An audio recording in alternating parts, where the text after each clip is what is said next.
because I drank, the time I got up, the time I went to bed. I was living in an abandoned house. I laid in an abandoned house underneath down in a cellar for 3 days and wouldn't come out. I got really heavy off into drugs, and I lost my job and I lost my wife.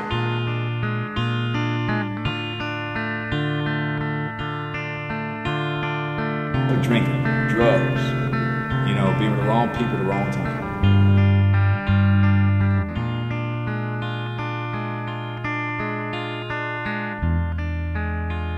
I became homeless because that's what I chose.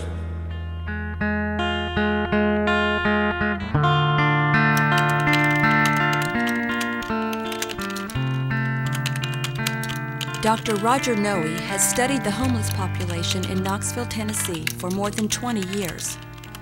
During that time, he has conducted numerous studies to pinpoint some of the many reasons that cause people to become homeless. He is also the director of the 10-year plan to end chronic homelessness in Knoxville, Tennessee.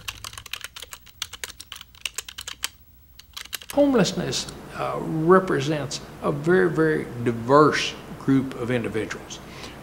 There are many stereotypes in this country that the homeless individual is seen as an old, white, male wino who's down on his luck on Skid Row. But when you examine the homeless population, you find that it's a very diverse population. There are men, women, children.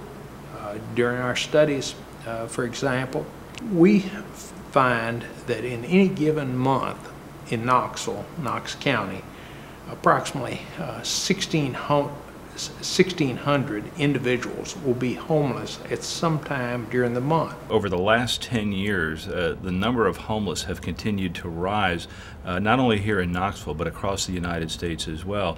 And more we're seeing people who the need for food and shelter becomes a day-to-day survival. What we've seen over the last couple of years, both here in Knoxville and in mirrors and in some ways slightly larger than what's happening nationally, is that homeless women and homeless women with children represent the fastest growing segment of the population, probably growing 2.5 to 3 times faster than the male population. I think back to October of 2004, and while we're not talking about numbers, we served just shy of 30,000 meals that month. The number was so staggering compared to any previous October that we really thought we made a mistake when we looked at our own numbers. We decided to let it stand. November it jumped to 30,000. January it jumped to 31,000. January a year later it had jumped to 38,000 meals in a month, almost 1,000 meals a day. The Knox Area Rescue Ministries have been serving the homeless for more than 40 years, giving them food, shelter, and job training to help people get back on their feet. One of the things that we've seen as we've brought people through our facility is we hear the same comment over and over again, and that is, I had no idea. And what they're really saying is, I had no idea that all of this really goes on underneath this roof. Right now we're serving about 1,000 meals a day every day. We do that in 6 sittings, 2 at breakfast, 2 at lunch, 2 at dinner.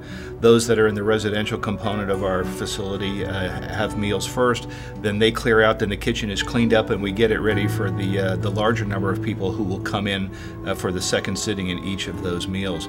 Not only are we doing that day in, day out, we're taking extra measures at Thanksgiving, where on Thanksgiving Day we'll probably feed about 10,000 people between the Thanksgiving Tent of Hope and those who will receive a Thanksgiving basket for us.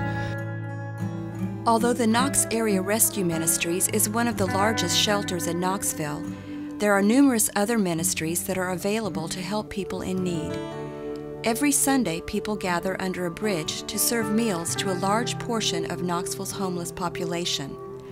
Hundreds come for a free meal, but there is a lot more for them than just food.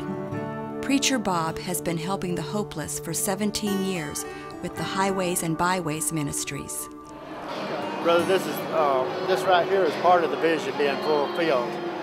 Started out here 17 years ago with just a few sandwiches, pot of soup, and stuff like that.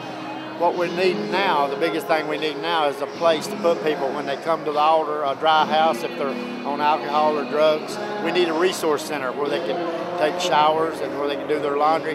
This ministry's always been no strings attached save the throne of God. And that's the way I always want it to be. I don't ever want a string attached or charge for anything we do. I want it to be done from the heart. Sincere laborers, sincere volunteers, people working to see souls go into the kingdom of heaven. Seeing a life changed through Jesus Christ and souls saved, that the marriage supper will be full, brother. That's what the vision of this ministry is. It's not for self-gain or anything. Free meals and shelter are a good thing for Knoxville's homeless, but more needs to be done in order to keep people off the streets. What we operated for years was pretty much an emergency orientation. We viewed homeless individuals that, well, we need to get them into long-term treatment or long-term training, or this deal with their crisis situation, more emergency-oriented services. What we saw happening was an increase, more and more homeless individuals provide services, the number still increased.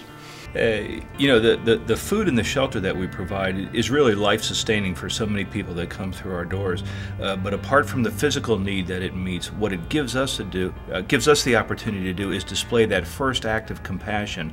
And while many would look at what we're doing as enabling, it is enabling in a sense, but what it's enabling is us to have the opportunity to share the good news of Christ with them, and thereby win their trust and the opportunity to help them turn their lives around.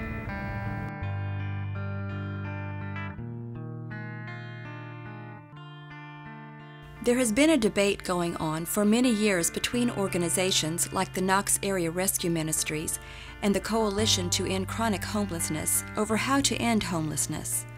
Some people believe that providing food and shelter to the homeless only enables them to stay on the streets, instead of working towards getting the homeless off of the streets.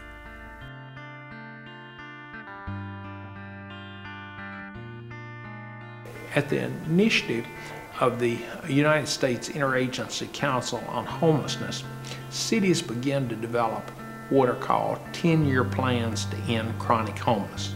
At the center of these plans is a concept of housing first. And housing first is the idea that rather than provide ongoing long-term emergency services, that people should be helped or assisted to get into housing as quickly as possible, and then supportive services provided to help them maintain that housing, to stay in that housing. And that's central to the 10-year plans that have been developed across the country. And that's working. It's a very good concept.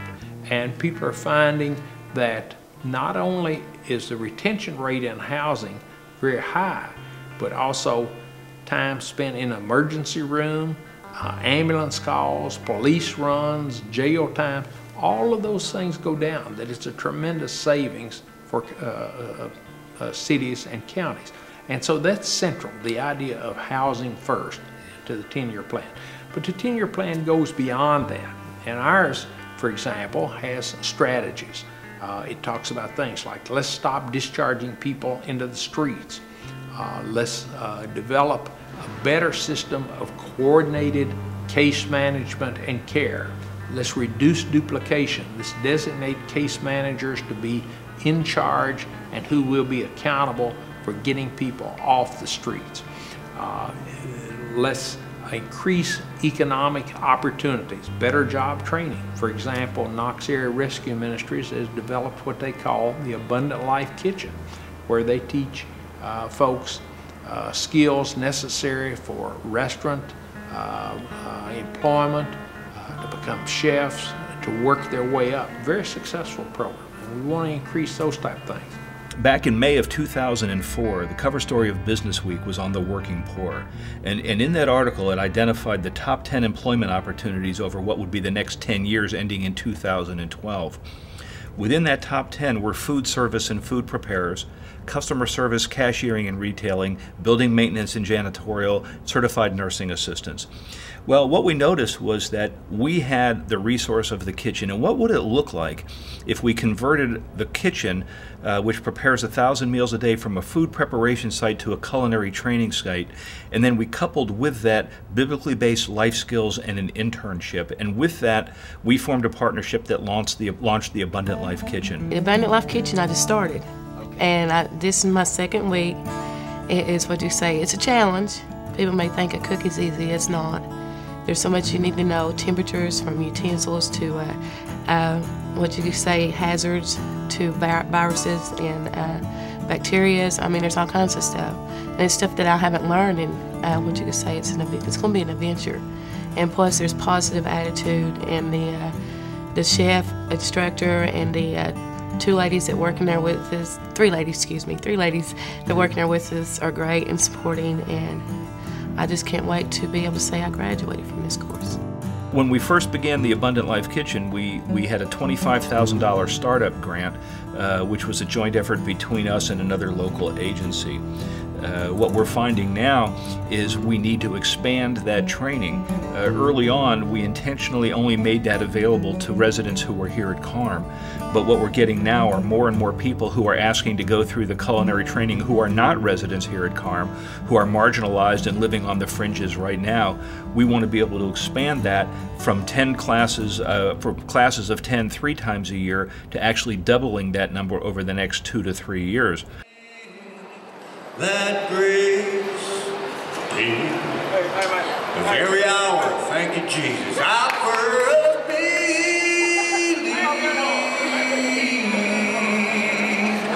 through many dangerous toils and snares I